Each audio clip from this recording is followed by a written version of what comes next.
22 लाख मुरब्बा मील पर हज़रत उमर की हुक्मरानी है, 22 लाख मुरब्बा मील। और उसके बाद हज़रत उमर की ज़िंदगी कैसी सादगी के साथ है कि 1 महीने के बाद गोश्त खाना है और उसके बाद बग़ैर छने आटे की रोटी खानी है, यानी आटे को छान के रोटी नहीं खानी। और फिर इसके बाद ये है कि लिबास बड़ा सख्त पहनना है। सहाबा ने मशवरा किया आपस में कि हज़रत उमर अब 22 लाख मुरब्बा मील के हुक्मरान हैं, हाकिम बन चुके हैं, खलीफा हैं, और बड़े बड़े मुल्कों के गवर्नर बादशाह जो हैं हज़रत उमर से मिलने आते हैं।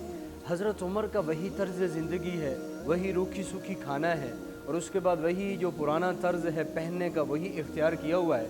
हज़रत उमर को चाहिए कि अब लिबास जो है वो आला ज़ेब तन करें जो बादशाहों का हुआ करता है। फिर उसके बाद ये है कि खिदमत के लिए कोई खादिम अपना रखें। हज़रत उमर तो खादिम भी नहीं रखते थे साथ अपने। और तीसरा ये है कि हज़रत उमर खाना अपना VIP कर लें, यानी अच्छा खाएँ। साहबा ने आपस में मशवरा किया, हज़रत अली के पास आए, हज़रत अली से पूछा। हज़रत अली ने फरमाया कि हज़रत उमर कोई नहीं मानेंगे आपकी बात। फरमाया कि हम बात तो करते हैं। हज़रत अली ने फरमाया फिर तुम कोई अपना मुतय्यन कर लो, रहबर, कोई मुतकल्लिम बना लो, वो जाकर हज़रत उमर से बात करे।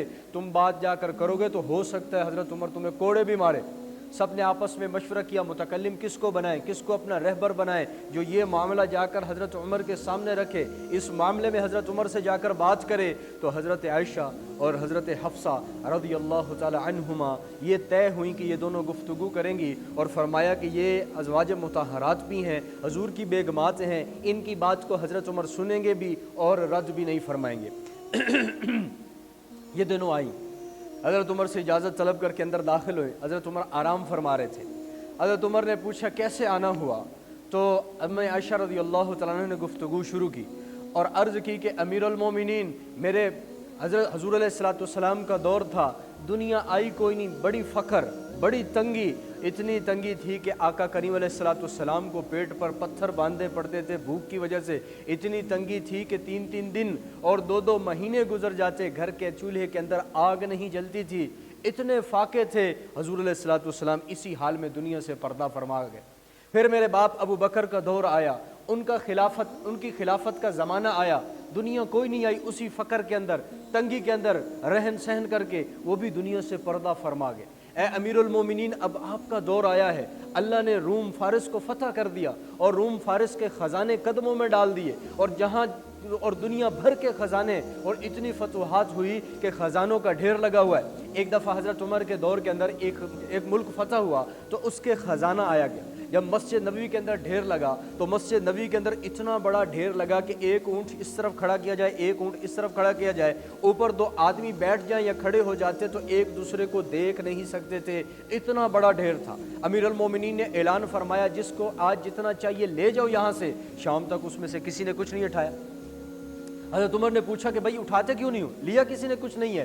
तो सहाबा ने फरमाया कि हज़रत हमारे अपने घर भरे पड़े हैं, हमने इसे उठाकर रखना कहाँ पर है। तो अर्ज़ की कि ए अमीरुल मोमिनीन, आपका दौर आया, दुनिया बंद संवर कर आ चुकी है, आपका दौर आया, अल्लाह ने फतूहात ऐसी अता की कि अब हर तरफ जो है फ़राखी है, खाने में, पीने में, रहन में, सहन में, चाल में, डाल में, हर चीज़ के अंदर।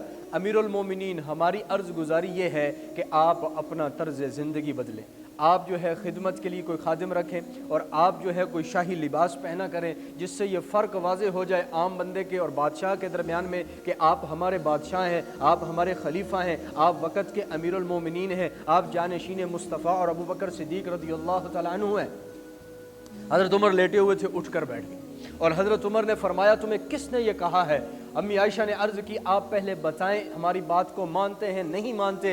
अमीरुल मोमिनीन उमर ने फरमाया पहले मुझे बताओ तुम्हें किसने भेजा है। हज़रत उमर का चेहरा सुर्ख हो गया गुस्से की वजह से और फरमाया अगर तुम मुझे बताओ तुम्हें किसने भेजा है, मैं मार मार कर उनके चेहरे को लाल कर दूंगा। फिर अपनी बेटी हफ्सा की तरफ मुखातिब हुए और अपनी बेटी से कहने लगे कि बेटी हफ्सा, मैं तुमसे शिकवा करता हूँ, मैं तुमसे गिला करता हूँ, मुझे ये बात बताओ क्या अल्लाह के नबी अलैहिस्सलातु वस्सलाम ने सारी ज़िंदगी کبھی 2 ٹائم کا کھانا کھایا ہے, صبح کھاتے شام نہیں کھاتے تھے, شام تناول فرماتے تو صبح تناول نہیں فرماتے تھے. کہنے لگے جی ہاں ابا حضور ایسے ہی ہے. پھر فرمایا حضور علیہ الصلوۃ والسلام کا کیا ایک جوڑا نہیں ہوا کرتا تھا, اسی جوڑے کو دھوتے سکھاتے, دھونے کے لیے سکھانے کے لیے خادم کوئی نہیں ہوا کرتا تھا. عرض کی جی ابا حضور ایسے ہی ہے, آقا کریم علیہ الصلوۃ والسلام کے پاس ایک ہی جوڑا ہوا کرتا تھا, اسی کو خود دھوتے سکھاتے پہنتے پھر آ کر نماز پڑھتے. حضرت عمر نے فرمایا بیٹی حفصہ کتنی دفعہ ایسا ہوا کہ بلال اذان دے چکے تھے اور آ کر عرض کی یا رسول اللہ نماز کا ٹائم ہو گیا. آقا کریم فرماتے بلال ابھی جوڑا خشک نہیں ہوا, ابھی تھوڑا اور انتظار کر لو, یہ جوڑا خشک ہوگا میں پہن کے آ کر پھر نماز پڑھاؤں گا. عرض کی جی ابا حضور ایسا ہی ہے. پھر آپ نے فرمایا کیا ایک دفعہ ایسا نہیں تھا کہ آقا کریم کے پاس کپڑے نہیں تھے پہننے کے لیے, حضور نے ایک چادر کو لپیٹا, مسجد میں آئے اور مسجد میں آ کر نماز ادا کی. عرض کی جی ابا حضور ایسا ہی ہے. پھر آپ نے فرمایا کیا ایک دفعہ ایسا نہیں ہوا حضور علیہ الصلوۃ والسلام کے پاس کپڑے بھی نہیں تھے اور آقا کریم علیہ الصلوۃ والسلام نے ایک انصاری سے جوڑا ادھار لیا, اس کو پہنا, پہن کر آ کر مسجد نبوی کے اندر جماعت کروائی تھی. عرض کی جی ابا حضور ایسا ہی ہے. پھر آپ نے فرمایا کہ ایک دفعہ آپ نے کھانا ٹیبل کے اوپر رکھا اور ٹیبل کے اوپر رکھا تاکہ آقا کریم علیہ الصلوۃ والسلام آسانی کے ساتھ تناول فرما سکے. حضور تشریف لائے, آپ نے ٹیبل کو سائڈ پر نکالا, کھانا زمین پر رکھا اور فرمایا میں غلام ہوں, غلاموں کی طرح کھاؤں گا, میں غلام ہوں, غلاموں کی طرح کھاؤں گا. آج 4 پیسے آتے ہیں تو فرعون کی صفات اختیار کر لیتے ہیں, آج 4 پیسے آتے ہیں تو اپنی اوقات کو بھول جاتے ہیں, آج 4 پیسے آتے ہیں تو اپنی حیثیت سے بڑھ کر جو ہے فرعونیت جھاڑ رہے ہوتے ہیں, آج 4 پیسے آتے ہیں تو آخرت کو بھول جاتے ہیں, آج 4 پیسے آتے ہیں تو اپنا ماضی بھول جاتے ہیں. ہم کیسے تھے, کیسی زندگی گزار رہے تھے, اللہ نے نعمت دی, اللہ نے جو ہے دنیا کی فراوانی کر دی. اب ہمیں چاہیے ہم شکر ادا کریں, اب ہمیں چاہیے ہم اس کے سامنے سر بسجود ہوں, اب ہمیں چاہیے ہم اس رب کی بارگاہ کے اندر جھکے جس رب نے یہ دنیا دی ہے. وہ رب دے کر بھی آزماتا ہے, لے کر بھی آزماتا ہے, وہ رب دکھ کے اندر بھی آزما رہا ہے, سکھ کے اندر بھی آزما رہا ہے, وہ رب خوشی کے اندر بھی آزما رہا ہے, غم کے اندر بھی آزما رہا ہے, بادشاہ کی کرسی دے کر بھی آزما رہا ہے, جھونپڑی کے اندر رکھ کر بھی وہ رب آزما رہا ہے. تو آقا کریم سرور کائنات فخر الانبیاء حضور علیہ الصلوۃ والسلام جن کو خزانوں کی چابیاں دے دی گئی, حضور نیچے کھانا رکھ کر کیا فرما رہے ہیں کہ میں غلام ہوں, غلاموں کی طرح ہی کھاؤں گا. پھر فرمایا حفصہ حضور علیہ الصلوۃ والسلام کا ایک ہی جو ہے بچھونا ہوا کرتا تھا, دن کو باہر پھیلا دیتے, رات کو اسی کو نیچے بچھا کر آرام فرمایا کرتے. ایک دفعہ آپ نے اس بچھونے کو تہ لگا کر ڈبل کر دیا اور حضور علیہ الصلوۃ والسلام صبح اٹھے اور فرمایا کہ کیا حفصہ میرا بستر بدل دیا ہے یا وہی ہے؟ عرض کی یا رسول اللہ وہی ہے, بس اس کو ایک اور تہ لگا دی. آقا کریم نے فرمایا حفصہ اسے ویسے پہلے کی طرح ہی کر دو, میں رات کو اٹھ کے اللہ کے سامنے اللہ سے باتیں کرتا ہوں, میں رات کو اٹھ کے اللہ سے ہم کلام ہوتا ہوں, میں رات کو اٹھ کے قرآن پڑھتا ہوں, میں رات کو اٹھ کے اللہ کا کلام پڑھتا ہوں, میں رات کو اٹھ کے اللہ کے سامنے جو ہے حاضر ہوتا ہوں. آج اس بستر کی نرمی نے جو ہے مجھے اللہ کے سامنے کھڑے ہونے میں رکاوٹ پیش کی, اللہ کے دربار میں حاضری کے لیے مجھے یہ تھوڑی سی مشقت اس میں برداشت کرنی پڑی. حفصہ اسے پہلے کی طرح کر دو.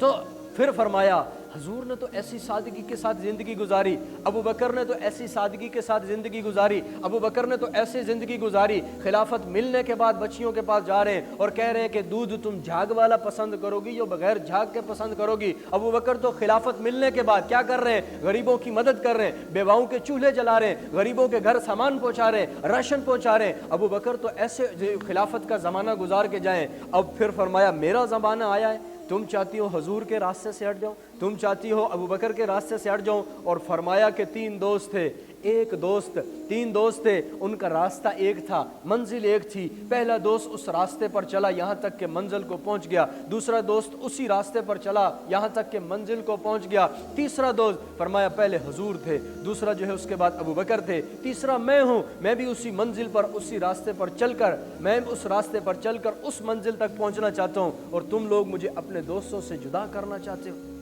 جدا کرنا چاہتے ہو. تو ایسی طرز زندگی ہمیں بھی چاہیے, ہم بھی سادگی کے اندر آئیں.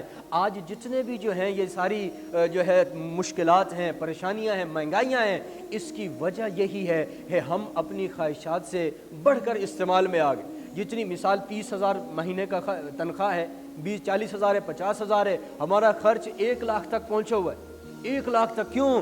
زندگی سے سادگی ختم ہو, ज़िंदगी से जो है सादगी रह, कपड़ों के अंदर सादगी ख़त्म हुई, खाने पीने के अंदर सादगी ख़त्म हुई, कपड़ों के अंदर ब्रांडेड चीज़ें पहनना शुरू कर दी, जूते ब्रांडेड पहनेंगे, खाएंगे पिएंगे वीआईपी मटन कढ़ाइयाँ, और उसके बाद जो है फास्ट फूड उड़ाएंगे, और कितना जो है फिर उसके बाद कहेंगे हम भाई महंगाई बहुत होगी। किसने कहा है तुम्हें प्रोटोकॉल में फंसो, किसने कहा है तुम्हें ब्रांडेड चीज़ों में आओ, किसने कहा है हाँ अगर अल्लाह ने तुम्हें नेमत दी है, माल की फरावानी है, फिर तो उसका असर तुम पर नज़र आना चाहिए। अगर तंगदस्ती है और उसके बाद जो है ज़िंदगी बड़ी मुश्किल से गुजर रही है, तो फिर अपनी ख्वाहिशात को छोड़ के इस्लाम सादगी का दर्स देता है, इस्लाम सादगी का दर्स देता है, उसको आप अपनाएं।